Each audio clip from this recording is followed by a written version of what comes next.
ఎవరు రాయగలరు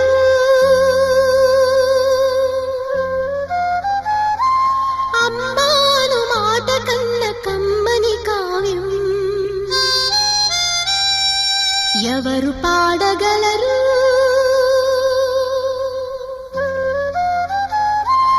అమ్మ అనురాగం కన్న తీయ